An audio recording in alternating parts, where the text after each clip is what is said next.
15th. It is a new tax day in America. I don't know, so I just finished my taxes. So now that we're done with that, we're gonna go and see if anyone's out in Bali and are things reopening or not reopening. Well, just to give you some insight, just talk to the locals, like the local immigration office. So I'm able to extend my visa on arrival. March 17th, I came here just before the borders were closed for tourism. And now that it's reopening, people who are already here can stay here. So I'm gonna stay until September and then have to do a visa run by that point. But if you're coming here from Australia or anywhere else, you can come here when? I think September 1st? You think September 1st? So very soon. So things are reopening right now, but you can't come here yet. So I'm gonna go around Canggu and see what is happening. New restaurants are opening, new villas are being built. So it's not dead here. There's still like quite a few people here keeping the economy going. And let's go take a look what it's like. For one thing, there's much less traffic.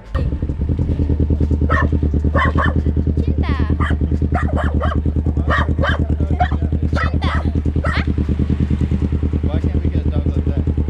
So expensive dog.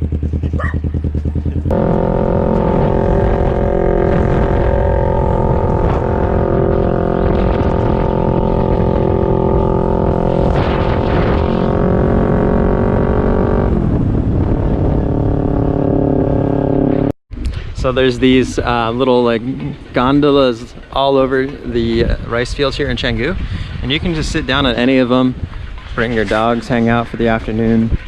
This one's a bit dirty, but there's ones all across down here and on the main path here across, so you can actually just anytime sit down and chill out if you had a busy day here in Canggu. But yeah, maybe this one not so much. Okay, so I wanted to talk about the immigration situation right now. I came to Bali last year, January 1st, really. I came here for New Year's 2018, 2019, the roll over to the new year. And I was in Indonesia and mostly in Bali for about 6 months. So I had to do a couple visa runs. Actually just kind of like come here on arrival, pay the $35 US, go to immigration, get fingerprinted, and you're good to 60 days and you have to leave. Pretty standard on arrival, VOA, grab that and pay for that. Otherwise, then you can only stay for 30 days. You know, so when coronavirus happened, so March 17th, I got one of the last paid visas on arrival that you can get, pretty much the last day. And so now I've been staying here for basically 3 months, 3-4 months. And as of July 13th, immigration says, okay, we're gonna reopen if you're still here on your tourist visas, if you're here on your KIDAS, if you're here on a business visa, whatever. If you're a foreigner, you know, you got some time, you only got a few days, and then you got to leave. So this happens to apply for about 7,000 people in Bali, a lot of Australians, Russians, right? Quite a few Americans, as well as other countries in Europe. So we have the situation, it's unique. Fortunately for me, I got the paid visa on arrival, so I'm good until September 1st, and then I have to leave. That's the current rule, so it's a little weird. But essentially, I get another month. I get the month of August, I can stay here, and then I have to leave September 1st. However, tourism doesn't officially open in Bali until September 11th. So what's the timing on that? Do I have to leave the country and then go to another country where they don't accept tourists right now? Am I doing a visa run and then 14-day quarantine situation? So things are kind of weird right now, right?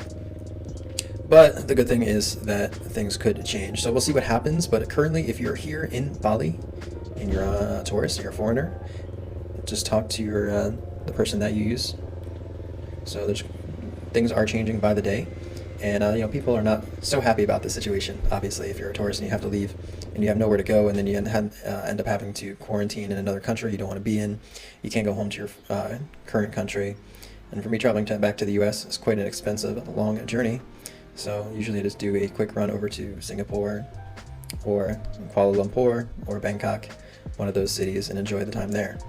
So this is going to be interesting. We will see what happens, but just talk to my rep, and he says just wait and see. So we got some time. Still got July and August to figure out, you know, what's going to happen for tourists that work, live, and play here in Bali and in Indonesia. Because if you take a look at the map right now, as far as where U.S. tourists can go, enter the countries, it's basically nowhere. You can go to Mexico, Turkey, And yeah, they're not letting Americans in anywhere in Europe or in Southeast Asia. So I'm kind of stuck. Like, so we'll see what happens over the next few days. Things change, but it looks like another case of scenario of government getting in the way of small business, and it's just people trying to live their best lives. So I'm not a big fan of this situation, or just governments telling you where and where you cannot go, telling you can live in this country for 30 days or 60 days, but you can't live in this country. You know, we should have more freedoms, especially as Americans, when you have one of the best passports in the world. Outside of like Israel and Germany, the American passport's in the top 10, right? So it's going to be an interesting situation here in the next couple months. So if you are a tourist and you're looking to get back into Bali, and you're not in Bali or in Indonesia right now, September 11th is the date that I was told, but things may change. This is recording as of July 16th. So that is the recent news.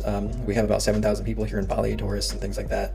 They're going to have to leave and then come back around September 1st, if not sooner. So even if you're married to a local Indonesian man or woman, that does not exclude you as well. So you're going to have to leave as well. So yeah, quite a few people are not happy about this situation, but you know, we're going to try our best, and maybe things will get in a better situation hopefully soon.